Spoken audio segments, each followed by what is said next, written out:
till the stream comes up here to make sure that we're doing okay. I'm gonna have to mute it though, so we don't play audio on a loop. So if one of you guys could check audio on the stream for me, or Kyle, you said you were already there, I think. You sound fine. On the stream? Mm-hmm. Okay, cool. Can we hear everybody else? Hello. Hi. Nathan? Yes. Alright, so welcome to the perhaps long-awaited, perhaps not awaited at all because everyone forgot about it, live stream that I've supposed to have been doing for a long time and have neglected to do. So we are Pixelscopic. We're working on Delver's Drop. You can see the link in the bottom right corner of the screen there, delversdrop.com. If you want to buy the game early, we're not sure when it's going to be out, but it will be someday. You can go to that link down there and buy the game and play it in its very, very early version right now. So I'm going to be doing a roughly an hour art live stream. This week I'm going to be working on some elemental symbols and kind of particle effects and that sort of thing. But before I get started, let's introduce everyone else. So seated to my right here is Matt, aka Zilly Zephyr. Hi. He does some art and design and a lot of the interface stuff for Delver's Drop. And then farther, which you probably can't see unless Matt slides back, that's Nathan, who used to have a magnificent beard and now has a simply amazing beard. Not quite as magnificent as before. I'm sad. I wish people would quit bringing it up. I didn't realize it was, under duress that you had to shave the thing. Yes. Oh, I'm sorry. We stumbled onto a bad topic. Yeah, it's a sore topic. Don't talk about my beard. It makes me sad. And last but not least, over Skype, not in the office, but from miles and miles away, we have Kyle, aka Visay, aka 830 to Awesome, who is a huge fan of Delver's Drop and has helped us out with a lot of stuff, both at PAX and just making sure our forums don't crash and burn. So. What's up, guys? Apparently I have the worst quality in the call. Really? Yeah, I don't know. You sound okay to me. That sounds fine. Okay. Sounds like you're sitting right next to me. Oh. But I don't know how it sounds on Twitch. That may be the issue. Maybe I'm being a little bit trolled. We'll see. So I'm just checking the stream, or the feed, rather, on Twitch, to see who all's here. Hey, everyone. We have Pause RPG and Timeless Atom, and of course Doomspeaker. Yeah, thanks for showing up, everyone. I know we've probably not, I guess, done any favors or kind of gained any, what's the word I'm looking for, like, goodwill, for not doing a stream in probably months at this point. But we'll try to redeem ourselves over the next few weeks or months by making this a more regular affair. So, like I said, I'm going to be working on some elemental symbols. We've reworked the elemental system a little bit, basically wanting to add a little more variety and eliminate some of the weird and confusing things from before. Like, so Force was wind, and it also looks like pea-colored cloud stuff, which was always kind of weird when we were trying to do art for Steam attacks and things like that. And they had to be colored yellow. So basically I've just been kind of rethinking that a little bit. The elemental list hasn't actually changed that much, just we changed a couple names, a couple symbols, and added a couple elements. And changed the colors of some. So just kind of a little bit of rearrange and tweak. So what I'm probably going to do is grab some of the previous like kind of these particle effect looking things over here, drop them into the new file, and then recolor them to match the more recent runes or glyphs, or whatever you'd like to call them. Do you want to go over what they're called as you do that? Let's do that in just a second when I get back to this file. Actually, I'll probably just plug the names in underneath so we can keep track, but sorry, I've got to move these and my computer's running slowly because I'm running like the stream and everything else all at once. So let me just move them all at the same time here.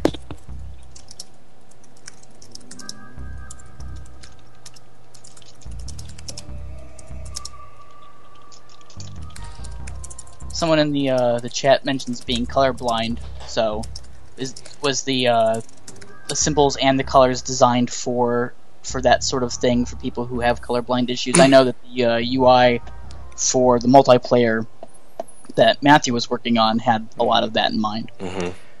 Yeah, it's something that's in the back of my mind, because I assume that's Pause RPG. I had actually gotten some good information about colorblindness and kind of how to work around it from her way back in the day. So unfortunately, the elements, because there are so many, it's really hard to make them colorblind proof.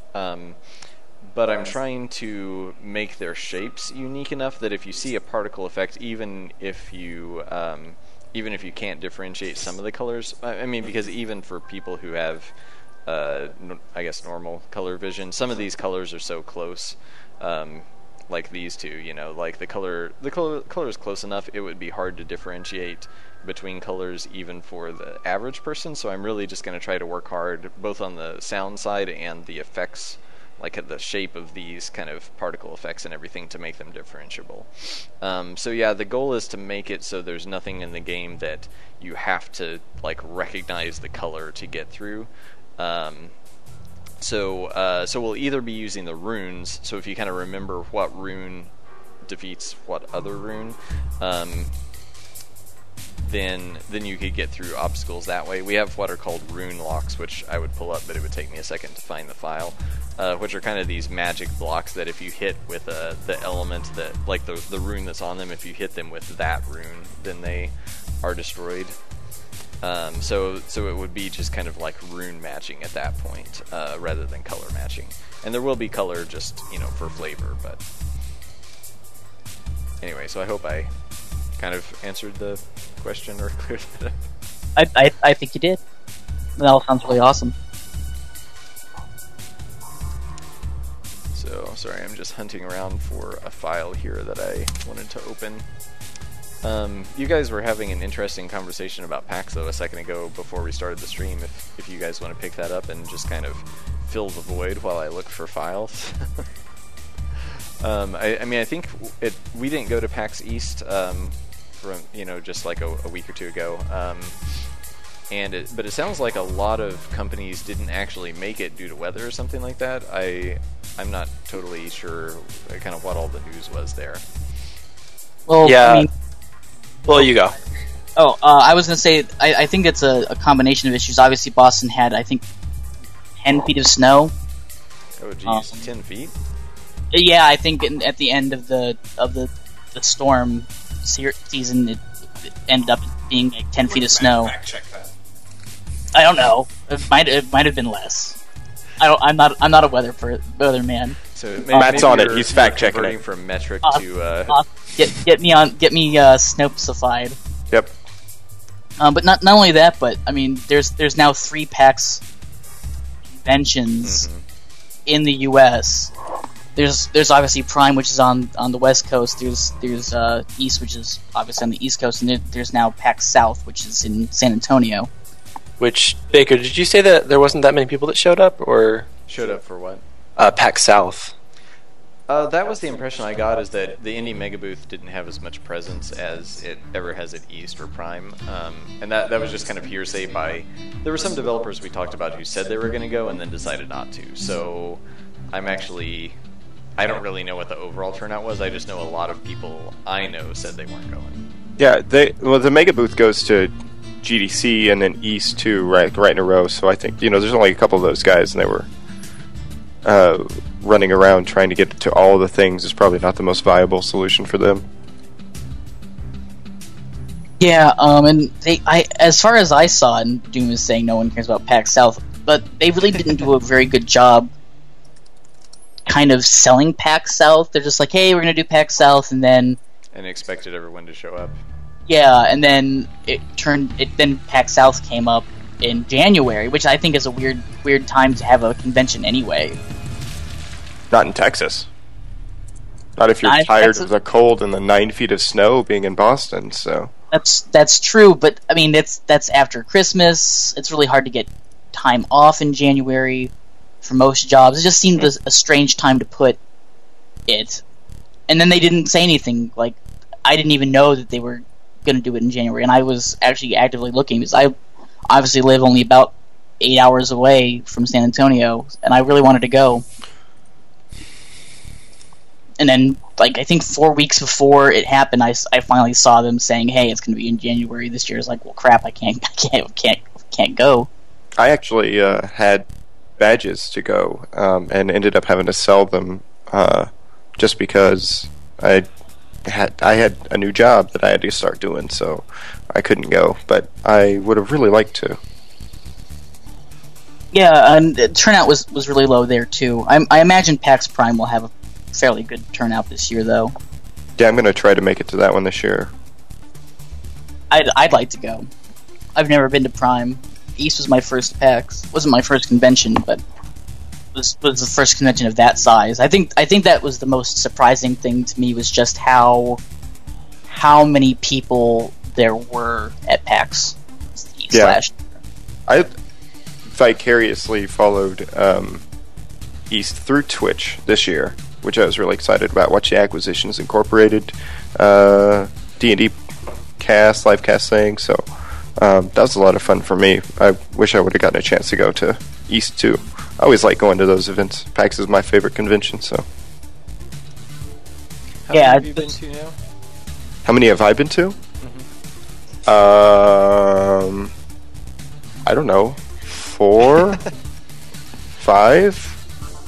I didn't realize it had been that many. That's about how many I've been to, actually. Yeah. And last year was your first as well, was it, Matthew? Yep, quite an experience. You're not coming quite through your mic, Matthew. I think you're... Sorry, I muted it right as I was taking a drink. Okay, yeah, it was my first experience, and I have to say, like, I wish I had not been such a workaholic, because I wanted to, like, see what was going on the floor, but at the same time, like, it was a really interesting experience just because I got to get an idea of, like, how user experience works whenever we're actually, like, having people check out the game and see how they try to solve a problem. There's a lot of data I got from that, actually. No. Pause says if you guys need a booth babe, you know where to find her. Oh my god. I thought that was illegal these days, or something. I talked last year. I wanted to dress up as the sorcerer next time I go to PAX. That would be so awesome. If you can float too, please. If I can figure that out, I will totally do that. That would be awesome. I have what my one sister who lives in the Netherlands actually has started her own business making LARP clothing. So I've been talking with her about making a sorcerer outfit. She's got the patterns and stuff for it already. It'd be awesome if they got like a musketeer or something. That would be really cool. Yeah, see, I had this crazy idea, which we would probably never do, but to make at least like a hat or helmet for every class and let people like put them on in the booth and take pictures, kind of photo booth style. So I think it's a cool idea. I just don't know if you want that many people wearing the same hats and like sweating. Oh yeah. For Yeah, the 5 PAX days or pox 4 days. alone. Exactly. Is enough. So we'd Yeah. spray them down, like fumigate them after each person tried them on. Like bowling shoes, just like, hey, can I help you? What are you doing here? You The have to PAX shampoo your Pox hair with, hit me like 2 days after I got home from PAX. See, I didn't get anything. Like, I kind of think you guys are crazy still, because I didn't get anything. Well, Oh, I man. used to get sick every convention, and I think my girlfriend has been feeding me better food and forcing me to take vitamins and stuff, and now I don't get sick ever. So, I don't know. I don't know if it was maybe I'm just immune to the PAX Pox after having had it for like. Oh man, that's times. you jinxed yourself there. You're doomed now. Yeah, next PAX you're gonna eat it. 2 days after I was. Well, like I'm just gonna stay 2 in my days room. when, like, I'll, I'm sorry. let you guys do the work. I'm joking. Gosh, Sorry. jeez. So, this is like a little bit off topic, but like, you know when you were saying the hat thing, like having people like wear whatever stuff to promote the game at PAX, isn't that like what League of Legends did? Like wasn't it like not doing good, and then like people like had them, like they paid like people to cosplay, and then like it got popular or something, or is that just a myth? That's I'm news to sure me. I'm sure there's a little bit of truth to that, but I don't necessarily think that's 100% how it went I down. feel like I would have heard about somebody being paid to cosplay for something like that. That would raise some eyebrows. Oh no, there are definitely paid cosplayers. One of my friends is a paid cosplayer, actually. And She went to school with me. League of Legends does do that. They Really? do pay people. Yeah, absolutely. Well, I mean, I can kind of see, but then you're just. Is it cosplay or is it cause of work then? Because I feel like that you're just doing a job at that point. I mean, what would you call an actor? I mean, they dress up for money. Yeah, I mean, I wouldn't. Almost the same thing. I wouldn't call Robert Downey Jr. an Iron Man cosplayer for professionally. Like, I wouldn't. Put it on his resume. Yeah. But I mean, he kind of is, though. I don't know. I just always assumed it had some more, like. All the lines are blurring these days, guys. I mean, what's the difference between like fan fiction that becomes 50 Shades of Grey and is an international phenomenon, but between that and like a real author or. Oh, see, now we were having a nice conversation. You had to go and just throw some mud on it, didn't you? Well, Which there's a podcast that I listened to just recently. I don't remember who it was. They were just talking about the fact that like we like always like associate like a fan fiction writers as not being actual writers, even though like they are like a lot of them are actual writers. They just like happen to do fan fiction as well. Well, and the lines between like quote unquote amateur and professional are just like blurring and disappearing, given the ability to self-publish on it. Like at this point, how do you define like you used to say like, oh, I'm a published author, which meant that a publishing house published your book or a magazine did or something. Where now it's like I can throw it on my website. Well, I'm a published author, guys. I published it on my own. So it's like, how do you define? Like, how do you differentiate anymore? And maybe you just don't. I certainly think that the technology has gotten to a point where everyone is every single human being on the planet that has access to the internet is a free agent. Yeah, I think you really the only line that you can divide things on is how much money do you make doing it. I totally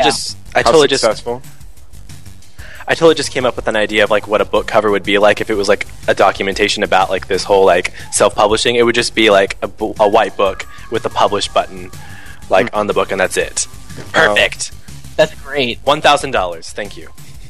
Pause RPG says LOL has cosplaying contests every year at PAX. Riot will invite famous League of Legends cosplayers to PAX. They'll pay for their badges, sometimes their hotels. Oh. I need to get into this market, man. Cool. All 5'3" of me, I'm sure I can dress up as one of the little midget people from LOL and pull it off. Yeah, man, you got dwarves down. Like anything that's that theme, you could rock and roll. But I don't have your beard, and neither do you anymore. You wear a costume. Why do we keep bringing it up? It makes me so sad. I'll just have to get like spirit gum and put it on and get the beard going. I thought for the Delver, since they obviously have the blacked out face, there's those hoods you can get that have, I guess, motion capture people use, and then put the eyes on that, and thus replicate the effect. Actually, I kind of want to talk about that. I remember us mentioning that a while back about like why like you see like regular people and their faces are like normal, like you see the shopkeeper whose face looks normal, but then you see all the Delvers and they have like this like purplish face, which is like Baker. You said it was something like it's basically like them hiding their identity because it's like magic. Yeah, and I've thought about showing more of their face in future games, but they will always have like their eyes shadowed at least kind of like, I mean it's like a shadow, but it's a magical shadow that stays there regardless of what hood they have on or anything like that. So it's basically like a bandit mask is kind of how I think of it. And this game, I went back and forth a few times and we looked at some concept art and decided like, let's just make their whole face black but able to see their mouths. And sometimes I wondered if that was the right decision, but I mean that's the style for this game anyway, so we may rethink it for the next and show like their mouth or nose or something like that. But yeah, like we're still kind of working on some of the lore for what all that means for the guilds and their history and all of that. But that is the idea that they intentionally hide their faces, like as part of being a Delver. Quick note also, music that you're hearing right now is the version of what zone? Zone 7, I think, that Nathan. Yeah, Zone 7. Yeah. That's how good I know this music. This is great. Other Nathan Lee are. Yeah, Nathan Lee. The version that's like for, I guess he wanted to do that for like multiplayer music, wasn't he? I think that was the original reason. I'm not sure where it's going to be now, but we could use it in all kinds of fun places, I'm sure. Yeah, I'm pretty stoked about this, particularly just because it's chiptune. I mean, I can't help it. I love this stuff. I was gonna say, did Nathan do chiptune versions of every song to use in various locations as well? This was the only one he finished, but I think he had started a few others, and the goal was to do like either 5 or so, or maybe we had talked about doing all of them, but it's been a while since we discussed that. He's been working on some other projects and stuff as we kind of continue working on the art and programming. Yeah, I think it would be like, really the idea was like in kind of competitive multiplayer, like the deathmatch area, to do something a little different, and so we thought, well, why not just do chiptune? Or like randomly, sometimes it would be chiptune, and sometimes it might be the other normal music. So sort of like what Spelunky has going on with its soundtrack? I think so. Now I'm forgetting, where is it that you hear the... Oh, it'll just pop up randomly. Okay. I think a good example is the arcades in Binding of Isaac. When you go into the arcades, it turns into like chiptune music. I think that was in the older version, not the newest one, the Rebirth, though. Or maybe it's the same way. I don't remember. It's sort of like goes blurred together at this point. Yeah, I've honestly never paid much attention to the Binding of Isaac music, except I've been playing The Lost a lot. So I've just completely turned the music off because I just cannot stand listening to the Caves music start every single time, or the Cellar. Sorry. Oh my god, yeah, that's the worst. Because then you're like, oh, you know what? You know what's gonna happen? The Haunt's gonna get me every time. The Haunt is terrible. I won't complain about my lost runs on another person's stream, but yeah. Just, So, to get this back on Delver's Drop, one of the elements that you guys changed from what it is now, with Silence, it's now Grim. Was there a reason that... What was the reasoning behind that? Well, we should probably start at the beginning, because I don't think anyone knows what that element is at all. Okay, you're right. I'm starting from this. Yeah, we talked about it on the forums probably a decent bit, because I kind of gave you guys a sneak peek of the names and all. Well, I don't know that it's worth right now going back and looking at the original element chart, but it was more like a 3x3 grid, like, 3 columns, 3 rows of elements, and then what was Radiant, now Splendor, and Murk were kind of outside that grid. So I don't remember how I got this idea, but I was kind of reworking some stuff, trying to change their arrangement, and realized I could put them on the heart symbol, like the logo of the game.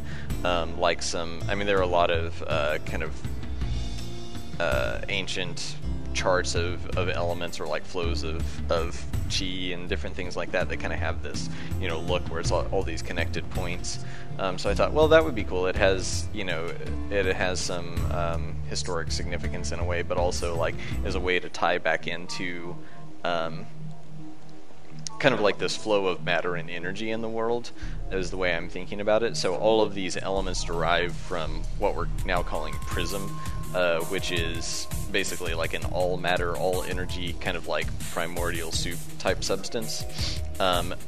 But as opposed to Murk, which is kind of a primordial soup that destroys things, Prism would contain like all kind of potential for all these elements. So this is kind of like how all of those things split up, like when the world was created or the universe was created, like how all the elements kind of diverged from this original source.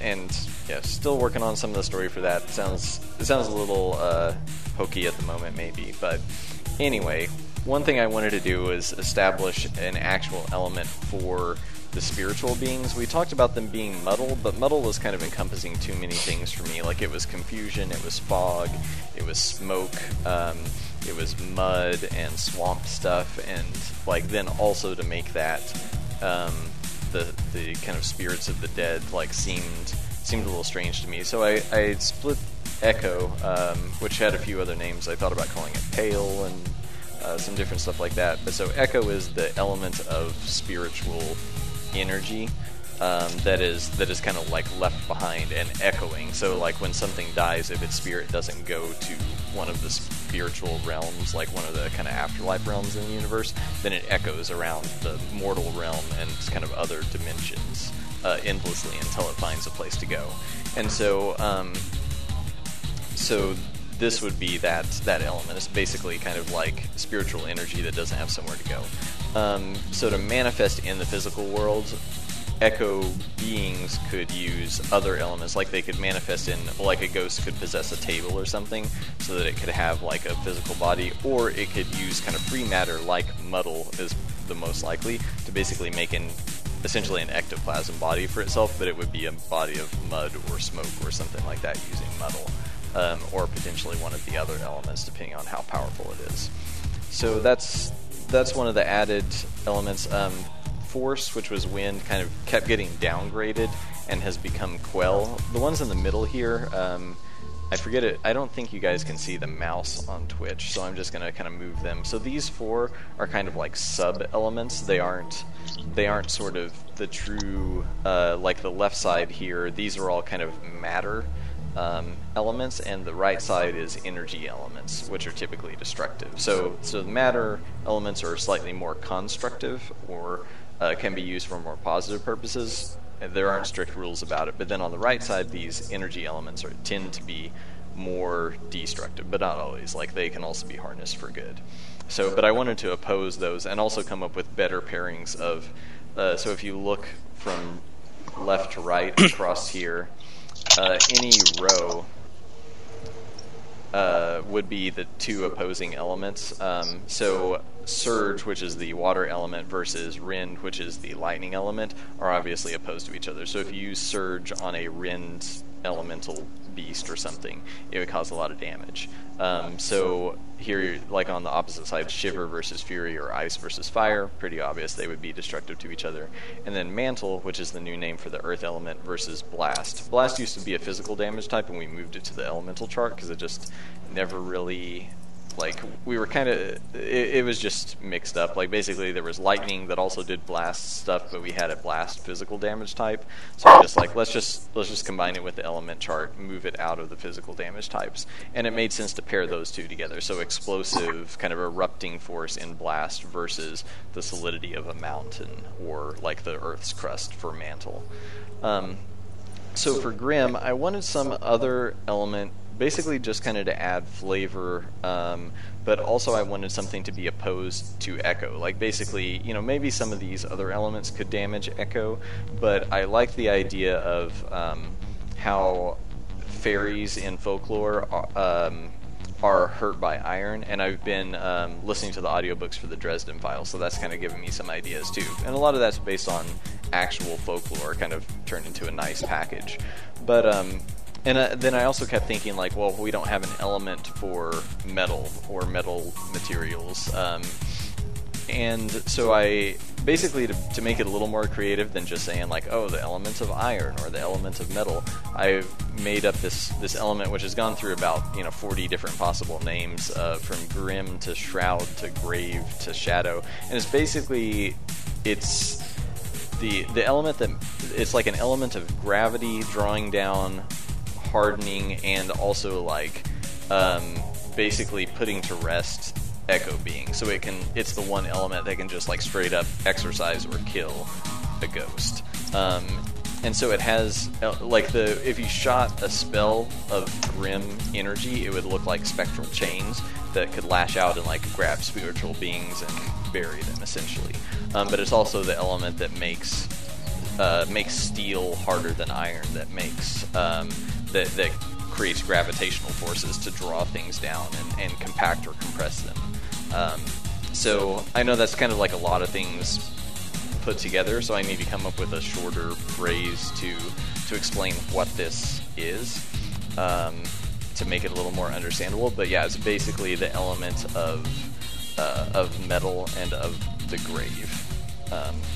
I don't know if you guys wanted to chime in with any thoughts or what you think about that, because we haven't. This is kind of new for everybody, including me, so we're still developing. I'm definitely open to suggestions, but what I'm probably going to do now is start kind of working on a spectral chain particle effect, since I'm supposed to be doing an art stream and not a lore stream. If you guys want to discuss a question in chat: what prevents this from being a rock paper scissors mechanic? And Yeah. I'm pretty sure that that's what's intended for it to be. The whole. So looking across, all the way across the map like that, those two are opposed. Yeah, these two are opposed. So I guess it's not rock paper scissors where there's like a three-way. It's more of a binary system where it's two-way. Like, you know, water and electricity both damage each other more than other elements would. So these are kind of the binary oppositions, the way I'm circling these. And obviously Splendor and Merc would be opposed. And then in the middle here, Muddle and Quell would be opposed, and then Howl and Arcane would be opposed. And we'll probably get to those in a minute. So if you look at any section, whatever's directly across from something at the same kind of point on the map, but on the other side, is its most direct opposition. So Mantle defeats Blast, and Blast defeats Mantle. New masks. Yeah. Yeah, so it's like Mantle damage versus Blast defense, or I guess it would be easier to explain the other way. Mantle defense is most easily destroyed with Blast, which would do bonus damage to it. And Doom also asks, if I wanted an element immunity to another, what would that look like in position on the chart? If you have, the best immunity would be like if something's doing mantle damage to you and you have mantle defense, it will just like add HP. It'll basically heal you in most cases. So the other defenses would be it gets a little more nuanced because it was really hard to come up with direct pairings on this chart. So I geared the chart toward damage, but those would be mostly kind of logical stuff. So if you wanted good defense against fire, you could basically any of these that are kind of like it could either have a fire element, or basically anything kind of near fire would probably defend pretty well against fire, and the closer you get to Shiver, probably the less defense you would have. So I feel like it's a little bit of a hole in the system, but we're gearing it towards the player being offensive versus the player being able to defend against everything. I mean, another way that we can take it, though, is like, because we have two different types of health. We have, well, they're not health. I mean, they're not both health, but like we have the armor, and then we also have like the actual base health of the character. And maybe because you can change different armors anyways, like we can have that be modifying like your health based on the type of damage you're getting. Well, and I was also thinking that you could probably equip some kind of armor or something that would just be metal armor, but it might just inherently have fury resistance. Right. So it wouldn't be like an element that defends against fury so much as just like it's inherent to the way the armor was made, I guess. So it's I guess we're not going quite as well. If you look at Pokemon, I mean, they've got a big chart and it's just like random what is opposed to what or what does bonus to what. So anyway, I mean, kind of. But I think, well, the other thing is we already mentioned that we were going to have like forges as well. So I mean, like that's one way of gaining some sort of advantage based on your zone. But then again, like you also take a risk if you go to another zone and you want to stick with that armor that you have. You could really put yourself into some very disadvantageous situations. Mm-hmm. Isn't Quell intended to be kind of a disruptive force? Yeah, Quell. Well, actually, any of the ones in the middle, I think would be somewhat disruptive, or perhaps contribute to the other elements in some way or other. And this was, I think, were we talking about this just like a few nights ago? I think you were asking me some questions on Skype, but so in the most recent reworking, so Arcane is the closest thing to like, I mean, it's a non-elemental element in the element chart. So, and so is Howl in a way. Like Howl is kind of the force of life and survival. I mean, it's kind of like animals and beasts would exhibit the power of Howl, or it's kind of like a feral property. So Arcane is kind of like works pretty well against everything else, and is that what we like? I had this written down, and now let me just pull this over here. So what was the question? So basically, we were talking about. Well, Pause asks, could you screw yourself entirely by enchanting your weapon or armor with the wrong "quote unquote" element? Yeah. But the way we're going to set it up is the forges you find will more than likely be the latest design for it, and Kobe needs to get around to programming. So you'd find like the fire forge most typically in the dungeon where you would need fire an element for your weapon. But if you found a different forge, you could actually reforge the same weapon to now be an ice elemental weapon. Like, so you can kind of dip any of your weapons in the forge, and it'll just change to that element. And it was created because I remember back a while ago, you guys were talking about making elemental requirements for doors and things like that. Yeah. And owing to the randomized nature of the weapons, and I know that there's other ways that you guys have put around this, but if you don't get an ice weapon on a floor where you need an ice weapon, there will be a forge there potentially to ease that burden, basically. Yeah, because we didn't want to have like a weapon. Well, like a weapon gumball machine that would just keep giving you more ice weapons on the floor that you needed an ice weapon. So that was one thing we had thought about doing, is just, maybe if you need ice weapons to get through this dungeon, you could go to this room and just get a weak ice weapon anytime you needed it, but that could easily be kind of just spammed or taken advantage of. So what we thought about doing is, okay, like you have to supply your own weapons, but there's this room that allows you to re-enchant them.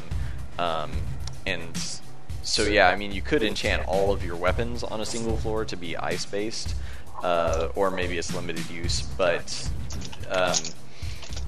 if you enchanted everything to be ice-based, and then the one time in that level you fight an enemy that's impervious to that, well, like, basically you'll learn that you need a variety of weapons, so you might want to enchant one or two for the floor and try to keep your others in reserve.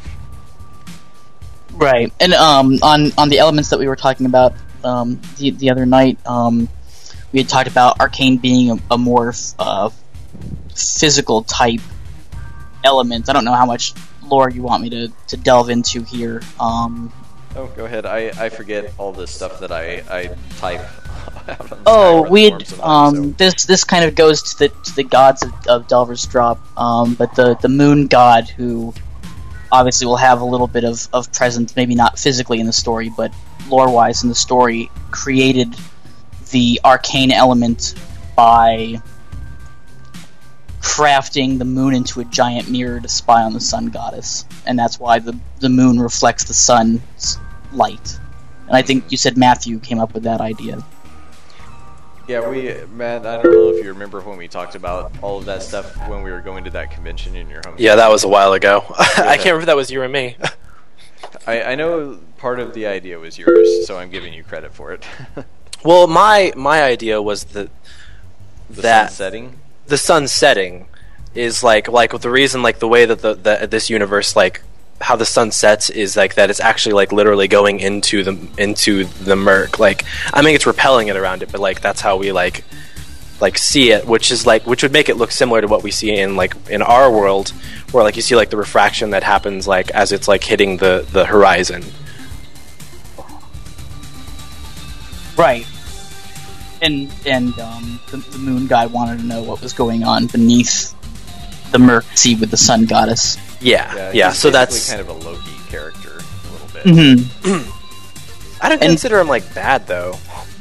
No, he does. I would say that he's what's the word I'm looking for? The moon god seems more chaotic neutral. Yeah, he has a goal, and whatever he needs to do to accomplish that goal, regardless of what he has to do, he'll do. Yeah, ends justify the means, and yeah. he's ultra rational. There's no emotional, well, if I do this, people might get hurt. It's simply, I'm going to do this, and whoever gets hurt, well, it's a necessary event in the process because what I'm doing is right. Yeah. Yeah. And we talked about Muddle being. You discussed the Merc kind of being this primordial ooze that, like, where Prism originally is the sum of all possibilities. It's essentially like the universal kinetic energy. The Merc is the universal will to go to entropy. And when Merc encounters other elements, it dissolves them down to its base state. But it can't always dissolve things down to its base state. So a byproduct of that, like a kind of like a radiation almost, is the spoil, which saps the energy and the potential of all things, and then it eventually weakens material to a point where the Merc can finally digest it. Like, Splendor can't naturally be dissolved by Merc, but through the process of being spoil tainted or spoil rotted, Splendor can be decreased and drugged down to its base element, and then dissolved in the Merc sea once it's down to that state. Yeah, so let's say if this shape here that I'm drawing were, it could be anything, a log or a planet. I mean, it's a little easier to think of on a large scale, so we'll say it's like a planet-sized thing. You know, if this touches, like, let's say there's a glob of Merc floating in space, so the Merc touches it. This place where they overlapped, the Merc will eat up the planet and turn that into Merc, and then so since that matter just totally converted to Merc, it would start, whatever it's touching would start converting to Merc as well, unless the globule like moved through and moved away and just cut like a chunk out of the planet. But I mean, Merc is kind of like, it's like an acid, but it adds whatever it melts down and adds to its own mass, so it would keep growing like this. But sorry, my paintbrush settings keep messing up or something here. There we go. But whatever kind of adjoins that area that it turned into Merc starts becoming infected, like you said, by that kind of radiation of basically the radiation of void or nothingness, which isn't an element in itself, it's just like a principle of the universe. So that stuff becomes infected and starts becoming spoil, which is kind of like sickness or cancer, and poison. So spoil is, the easiest way to think of it is it's the element of poison, but it's like a poison that twists things, and may kill, but its true goal is to try to like convert things and turn them into like spoil mutated garbage. And then we had also discussed like kind of the byproduct of this whole process is a muddle fog. So, or when any two elements kind of come in contact with each other and neutralize each other, the byproduct is a muddle fog, or is just muddle mud, or like swamp mire or something like that. So you would also, like, you would have the true spoil swamps in here would be the purple, and then they would have kind of a ring of just like muddy, almost like more normal swamps around them. So, but this whole area would be called the spoil on this planet, because it turned into this poisonous, cancerous landscape. And everywhere else you might have, happy trees. But over here you'd have nasty spoil trees that are the twisted versions of trees with like poisonous seeds and things like that. Right. A good way to think about the elements in Delver's Drop isn't quite like the Dungeons and Dragons element, where fire is more a energy type than it is merely a function of the universe itself, where in Delver's Drop, Howl and Echo and all these various things that are on this chart, they're merely the state of the universe. Merc is as water is on our planet. It is what it is. It's not not necessarily a byproduct of some magical element. The element exists as a universal constant in a way. Yeah, I think some people might get a confusion with that, with having played various RPGs and stuff. And Grim is merely the nature of metal. Yeah. Not necessarily an element derived from metal. Yeah, it's. I guess what I renamed them to was that the elements in this world are actually called temperaments, and we'll probably keep using the term element just to avoid confusion. But yeah, like there are these various temperaments in the universe, and they are exhibited through certain substances. So like pure fire is exhibiting almost 100% fury temperament. It is like matter or energy that is exhibiting as fury. And then you could have, matter that is like stone or something. It exhibits or is kind of behaves like it does because it's exhibiting the temperament of mantle. Doom asks, if I infused my hand with Grim, what would happen? Not actually sure, really. I guess, well, what do we mean by infused? Like, if you magically enchanted... I mean, if you're magically enchanting your own hand, you're probably just kind of, like, powering it with that element. So if you punch someone, you would do grim damage, I guess. I haven't really thought about the physics of that, sort of like how spells work in that way. But I see... Huh? I think I can put this in a way that the person who asked the question will get. Maybe you guys won't, because I don't know if you guys read One Piece, but coating yourself with Grim would be like armament Hakai. I don't know. I don't know how super nerdy you guys are, but I read a lot of manga, and One Piece is one of my favorites. I think I read like one or two, and so I didn't get very far. To put it more in a non nerdy way, basically armament Hakai is like your willpower, and you can give your flesh the strength of steel. Mm-hmm.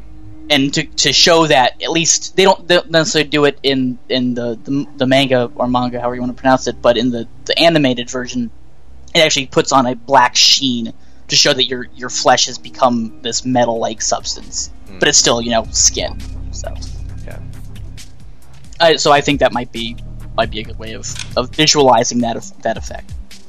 Well, and one, this is only tangentially related, but what we've actually been talking about doing is, I mean, previously we had, the characters have shield HP and heart HP, and then they could have a material, or, any given thing in the world could have a material, and that's what we would check damage against. But I think what we're probably going to do now is have your armor or your shielding actually has a material as well, so it might be vulnerable or invulnerable to certain damage types, but then your body or your flesh, like your heart HP, could have a different material. So you could enchant your armor to change its material or its vulnerability type. And so I guess I don't know what that really has to do with enchanting hands, but if that's kind of where we're going with the ideas. That's pretty much what I was talking about earlier. Like, I mean, I didn't go into as much detail as what you were saying, but that's what I was trying to allude at. Okay. When it comes to like resistance to certain elements, is like basically what you just said. Okay. But like using the forge to do that. Mm-hmm. Yeah, and I'm not sure. We might let people use the forge to do that to armor as well. I hadn't really thought about that so much because we were so focused on the kind of elemental Zelda-esque puzzles and levels and all. I might actually have to switch the colors of Grim and Mantle, because I'm trying to figure out how do you make these. I wanted Mantle to have the color of like mountains in the distance, and Grim to have just kind of like basically like a purple metallic color. So I'll keep working here for a second, and I'll see if I can maybe differentiate them a little more, but you guys can keep chatting. On Doom's thing, like he's saying, so like 2 resistance, but I guess body resistance being weaker. Yeah, I think that makes sense, because like physical matter, like not physical, like living tissue, like would be a lot harder to manipulate as something that you can like actually change its elemental properties. Yeah, I think we probably would unless there's an enemy that can actually change form, like literally turn from solid to gas or something like that, we probably wouldn't have anything that could change its body material. It would just be changing the armor material. And if you tried to change your armor material but have no shield HP left, then it basically just wouldn't do anything more than likely. So, well, that makes it possible for us to like have an enemy that, like, they actually don't have like heart health. Like the elementalings could actually have just like no heart health. They're all shield health, and all their health is actually based on elemental properties. That'd be cool. But their heart HP could still have, like a fire elemental could have all kind of fire material heart HP too. They just wouldn't be able to change to a different. You could have a fire elemental with rocks as like shielding or armor, and so its heart HP would be fire material, and the shielding armor type stuff would be, so its shield HP would be rock material. If that maybe makes sense. I don't know. But the idea is like shielding is kind of expendable. If you hit 0 shielding, then it's just your shielding or shielding material is gone. But so you'd have to lose your heart HP to actually die. Hey Baker, you said you wanted to keep this to an hour? Oh, yeah. So we're actually kind of nearing the hour mark. Not that I want to end or anything for the people who are in the chat, but if you guys are on a time limit. Let's answer some questions from the chat. Yeah. Okay. If anyone has any questions about the game or what I've been working on or us, we'll just kind of leave the last 10 minutes for that and then wrap up at 4. Pause says she's got a Windows update, but she also said, starting to get worried as you guys moved further away from Zelda influence, but everything you've changed has been really solid. So that seems like a positive statement, which is good. Yeah, I think the more I think about it, and I've actually been kind of getting into Dark Souls lately, I think we're going to end up as more of a blend between Zelda and Dark Souls in a lot of ways. But we're going to, I guess the way I would think about it is, I would like to use some Dark Souls influence to kind of update the Zelda mentality. So I still want people who are used to Zelda or really enjoy Zelda to be able to jump in and play the game and be just fine. But people who want kind of a more advanced combat or more advanced strategy can get into the more Dark Souls-y fiddly bits of the systems. And White Flags asked this, and I kind of answered it in chat. But he asked, is there no cure magic? I can't just take a potion of some element and get a heart back. And I basically said Thrive, and you guys can correct me if I'm incorrect on this, but Thrive is our healing element, essentially. Yeah, and I've tried to figure out how, if you try to do Thrive damage to something, like, does that actually heal it? And I'm thinking probably not, but generally Thrive, well, certain elements just wouldn't be used for damage magic in general, like maybe some enemies could do it, but typically you're not going to get, like shoot a Thrive fireball at somebody and do damage. That's not really how it would work. So, but yeah, like potions and stuff, I mean, we can just make a potion that's not really elemental, but in general, Thrive stuff, it would be like healing, growing, so you might put a poultice of herbs on your arm to heal it, and it would be using Thrive element to kind of heal it. So we're going to sort of cheat a little bit and not make everything 100% consistent or explained. Like, there are just going to be some potions that mathematically just, plus 5 HP, there you go. But, I think any... Sorry, what's that? Oh no, I'm sorry for interrupting, go ahead. Oh, I was just going to say, like, anything that's, like, themed, like, if you picked up, like, an herbal remedy potion, it will have some kind of Thrive theming and be colored green, probably. Before you ask what you're gonna do, Voss, Baker, your mic is like, I guess, like, I don't know if anyone else can hear that, but it sounds like it's sort of like, yeah, it's fading in and out a little bit. Yeah, I was gonna say something about that. Oh, we'll look into it for next time. Oh, now it sounds fine. Yeah, you fixed it. I think I moved my headset because I was hearing myself echo in someone else's mic, so I pulled the headset off, and I probably messed up the mic as I did that.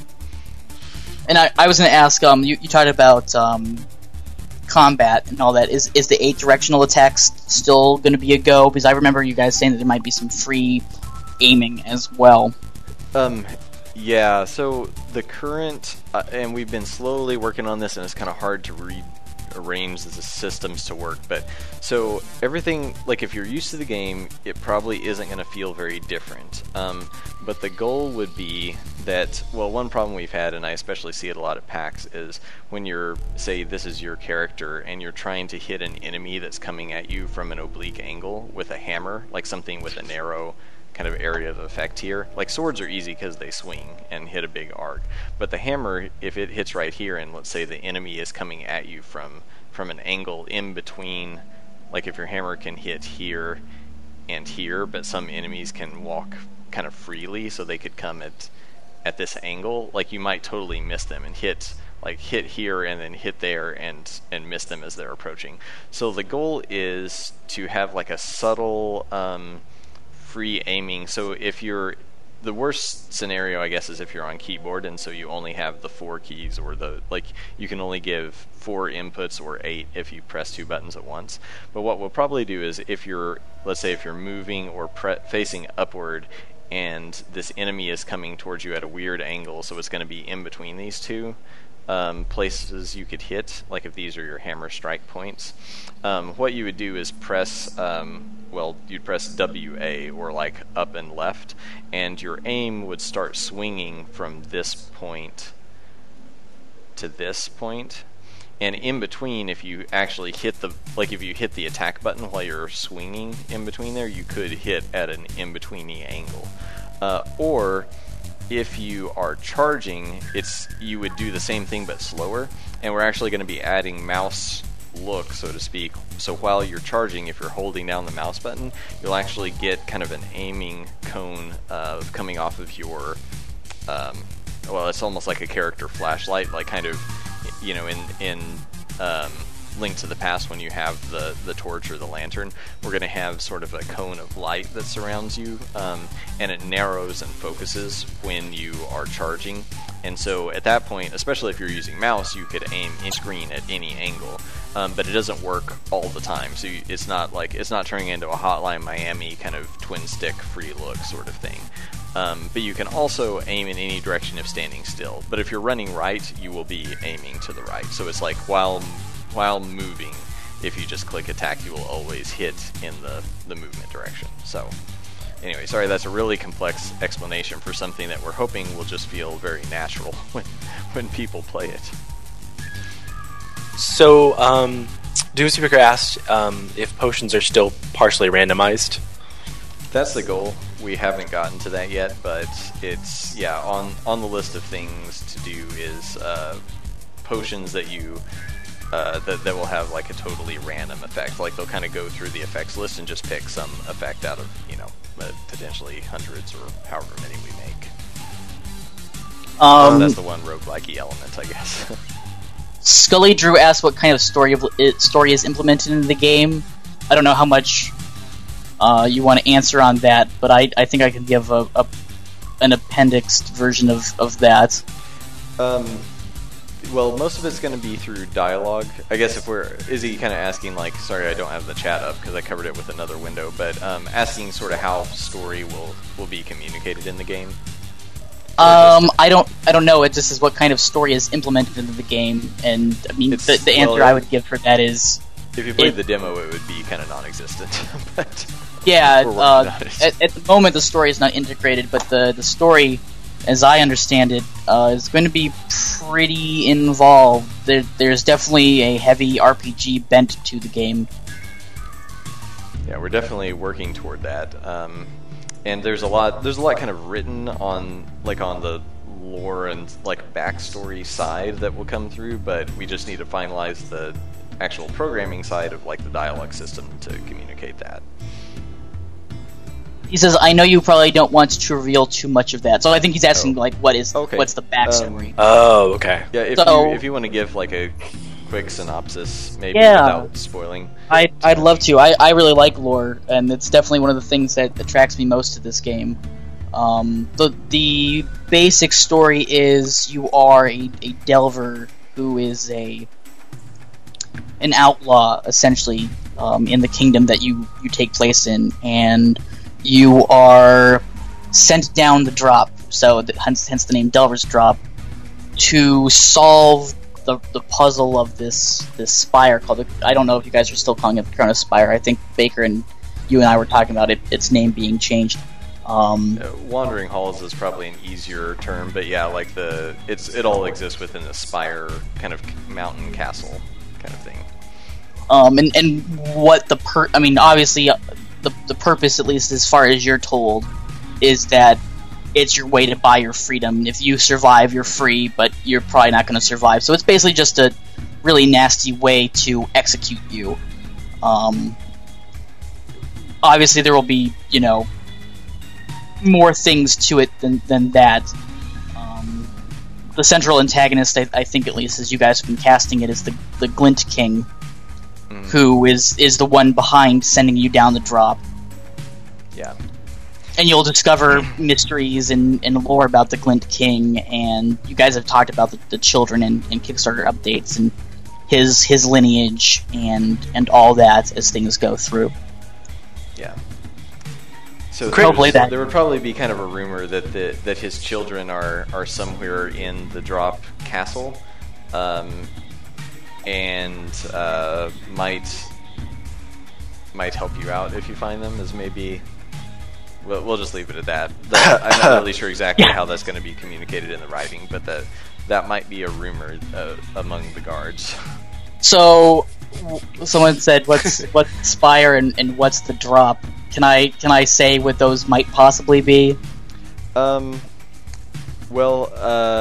because we've kind of, I think you know some things that would be spoilery. I know a lot of them. Yeah, so we'll give like we'll pull back a little bit and you can give kind of the non-spoiler version. The Spire is a... I'm trying to think. I would say it's a mountain castle complex that several generations of royalty have lived, and there's it's thought to be that there's like this secret spring of the gods somewhere kind of within or underneath this spire, but no one can get to it because it's surrounded by these spoiled swamps or poisonous swamps. And basically no one knows what the king is doing up on his throne at the top of the spire anymore, but everyone kind of thinks he's crazy. And so the drop, once you kind of get captured and taken to this castle, you're actually like winched up in a cage to a jail at the top, and then the characters are let loose one by one and told like go down the drop, which is basically this big kind of ornate hole in the ground that takes you down from level to level in the castle. It's basically a way that, I guess this isn't really a spoiler, but like the royal family has progressively like built the castle over years, and the drop was kind of used to like seal off the lower levels, and consequently it's the only way back down, because they want to prevent anything from coming up. Pause asked what you guys are thinking the release window is going to be. Yeah, we're still really working on that. We're kind of looking at like late this year is probably, I think, best case scenario at this point. So we're definitely running behind, but we're trucking along, trying to make it happen. And she also asks, what's the next show you guys are going to be going to? Next show, the goal is PAX Prime. We partnered with a guy named Chris Dwyer. His company is called Junk Latch. He's making an indie support company, and he's going to be helping us go to some conventions. Like he recently, we didn't actually go, but he showed our game for us and helped promote it, and a couple other indies at Indiecade East. And so there might be some other conventions that he will go to and kind of represent us and show the game off. But we don't have a schedule finalized yet. And Doom asks, so can my Delver be right from the bottom and be transported up? And obviously the answer is you start at what the chill, I believe it's called, is the top of the spire. Mm-hmm. At least as far as everyone else is aware. And you're dropped down to go through the wandering halls. Yeah, so as far as going back up, I've thought about some kind of mechanic where you could move backwards through the levels or go back up to the jail, but it would be a very limited, like, basically if you used the drop if we do this, this is kind of like my idea that hasn't totally been approved by the team or the programmers. But basically, if you use the drop to go back up, it would seal itself. So you would have to like work your way back down. So it's kind of like a one-way trip. You can't like go up and down like an elevator. So hopefully that answered the question. It's being reworded. Okay. Do all delvers have to originate from the same level? Probably, I think. Well, Yeah. are you asking like whenever you die, you're able to come back to that point, Well, or I think Doom's wondering if you can like find a certain class and unlock them on level 3. Maybe correct me, Doom. Correct me if I'm wrong in that, if that's what you're trying to ask. I thought we talked about like that being like one of the ways that you unlock the classes, but it didn't really make sense to like the story per se. Yeah, it would be more like, well, if you unlocked a class, it would kind of be like the jailers. After you get through Zone 3, the jailers are like, oh, we have a new prisoner, and then it's the musketeer or something. So it wouldn't be. I mean, it's pretty unrelated. It would just be like, well, once you unlock this point in the game, we give you a bit more. So that part would probably be kind of gamey, but I've thought about having, without spoiling it or promising, since we haven't gotten this feature worked on yet, I've thought about having one class, which you can probably guess which one that is to some degree like hidden or locked away or something, and once you find them, then they become available. But probably only the one, and that's a special case. I mean, if there was a way to do it that would make sense, it'd be interesting if we were to have some of like these story driven like objects that you're like interacting with that sort of like trigger certain events to happen. But like with this particular class, I'm pretty sure I know what you're talking about as well. I think everybody does. I'm actually not sure. I mean, I guess I can kind of guess, but I'm like, don't feign ignorance. But I think if it was like sort of story driven to like which ones are like unlocked, if it had something to do with like things you found, that would be interesting. So, Pause asked if you guys established how many floors there are going to be, or is it randomized? Do you guys want to hint at that there's 9 in? Yeah, I mean, well, in the Kickstarter we promised. I kind of added one anyway of my own accord, which would really just be like the final boss level. So I keep thinking we have. It's like I think we promised 8, but we actually have 9, or maybe we promised 9, but we're actually going to do 10. We've reorganized. Like, it's weird and it confuses me now because like the level you originate in is now like level 0, but used to be level 1, and then you drop down to level 1. So anyway, so 9-ish levels. Yeah, there are some kind of like sub levels that mess up that configuration. Yeah. So it's the number of floors. I mean, we've actually, because we've had some trouble getting the randomization to work the way we wanted it to, just like random levels. What we're talking about doing is maybe making probably more levels that are smaller, so you complete like a smaller level and drop down a floor to like the next sub level. So instead of trying to make one massive dungeon, there's kind of like a checkpoint where you drop down, like even if you in theory drop down like 10 feet to the next area, and you do that a few times, and then you would drop down like 100 feet to the whole next zone out of those 9.5 zones. What I remembered, at least in the demo where you guys had the full chill, there were 4 sub levels of the chill, and one of those floors, when you guys got them implemented, would be a boss. It would be three floors of a zone, all comprising that zone, and then it'd be a boss for the zone on the 4th level. Then you drop down to the next zone, and you'd complete 3 or maybe 2 or just one large one, and then do the boss, depending on which area it was. Yeah, and that was the plan, was that there were like the 9 zones and 3 kind of sub levels per zone. But what I'm thinking we may do is move toward like, well, any given level having those sort of mini drop checkpoints. So it'll basically be the same amount of content, just split up slightly differently.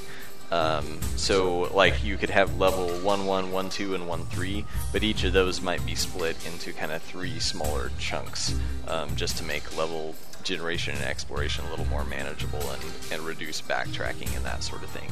So, yeah, the where we divide between, like, mini level versus macro level, I think is kind of up for debate, since we realized the level design and random generation was not great. So yeah, so I guess I'm answering the question by almost not answering it. But The answer is yes, and that's that, I guess. Will bosses have elemental effects or weaknesses? Yes, definitely. Maybe not all of them. Some of them you might have to just fight with non-elemental weapons or something like that. But what we would have to do, because at any given moment you could pitch all of your weapons down a hole in the level, and then if you get stuck in the boss room without that weapon, because it's not like Zelda where like your weapons are permanently in your inventory, so what we would have to do is probably give you a way to defeat the boss even if you had no weapons or had like only a primary kind of stuck in your primary slot. So there might have to be a way to, like, it would be very painful, but it might be like hot coals drop from the ceiling and you throw them to plink the ice boss for 1 HP damage for the next 2 hours if you were dumb enough to throw away your, whatever your fire sword was. Yeah, the one boss that you guys have showed off has quite a lot of health. Would not want to fight it with just doing 1 HP every hit. Yeah. I think each, I guess you call them teeth, each tooth had like 8 HP, and then the core had like 40 HP or something like that. It's been a long time since I've run that that fight. But it was something like that. I don't remember the numbers now myself. I think we tweak them so often, like I lose track. Yeah. And White Flags is asking what you're actually showing here, and these are elemental effects. Yeah, these would be kind of like the particle effects whenever you do a spell in one of these elements. And Mason asks, has there been any talks for leaderboards? It's something I would like to do eventually, but probably not for the initial release, just because of programming, manpower, and all of that. So yeah, I mean, it would be really cool, and I think Kobe has been learning a few extra tricks for kind of connecting stuff to online databases and things like that, just for future reference, but I just don't know if we really have the kind of time or manpower to do it right away. But I did some reorganization on our forum and set up a specific board where people could like post high scores, and at least kind of, if they really want to get into the community, can keep track of other people's scores and kind of be competitive that way. And I'm completely non-biased, but the forums are a really cool place, and everyone should go hang out there. Yes, indeed. And we just kind of renamed and reorganized the board so it's a little more... Well, I don't know if it's easier to get around or not. Hopefully a little bit easier and more fun. So... I like it. I think it's good. I'm going to post a link to the forums here. Okay. Well, and after that, are there any other pressing questions? Because we should probably go ahead and shut the stream down. The last question was about the leaderboards, so I think you're good to go. Okay. Well, hopefully I'll just send out a tweet to let everyone know, but the goal would be to go ahead and do this regularly again on Fridays at 3 p.m. now. I think we were doing Wednesdays or something like that a long time ago. And try to keep it at an hour, because if I go more than that I start getting a horrible headache, because I guess I just don't have to talk that much at a stretch or something. I don't know. The longer I have to talk, I get a sore throat really fast and also a headache. I'm just weird and introverted like that, I guess. Well, that's why you have Matthew and Nathan and I here. Yes. Alright, well, thanks for having me on, guys, and hopefully next week too, and we can talk more lore and stuff. And Yeah, we'll come up with a fun topic for next week. And maybe we'll do something more lore related or enemies or I don't know. We'll see. yeah, awesome guys. Well, Yeah, thanks for helping us out. Do you want to plug? Well, I guess like we'll do our plugs really quick. We again are Pixelscopic. We're working on Delver's Drop. You can check it out at delversdrop.com or check our forums, which I think Kyle just posted a link to, but it's forums.pixelscopic.com. And I'm Ryan, and this is Matt and Nathan. And oh yeah, we didn't introduce Aaron. Aaron, do you want to come over here? He's our programming intern, and you can't see him because the camera is pointed the wrong way, but that's Aaron. So we're going to get him a headset so he can jump in at some point soon too. Yeah, so Kyle, do you want to kind of close out with who you are and what you do? Oh sure. I'm Kyle or Vase. You can find me at 830 to Awesome on YouTube, where I do a lot of Delver's Drop content. I think I've got about 700 hours in the game now officially, and other content, cooking and lore talks about other video games I'm starting to do. And I also stream. You can find me at Vase, and I do that every Monday, Wednesday. I used to do Fridays, but this is Fridays, so I'll be doing this instead, and Saturdays. Oh, I didn't realize we interrupted your Friday stream. No, this is more important. No one wants to watch me play The Lost for 2 hours and scream and yell. So, so this is I stream 4 days a week. So one day I can be here. I was going to actually ask you this. I can host this on my channel if you guys are cool with that. Yeah, maybe we'll talk about it and see what we figure out. Yeah. All right. Well, I will split from the call because I have unfortunately a lot of stuff to do today. But thanks for having me, guys, and thanks to Doom for posting the stuff up there. And yeah, I'll talk to you guys later. Okay. See ya. See you all later on the stream, and everyone. Good night.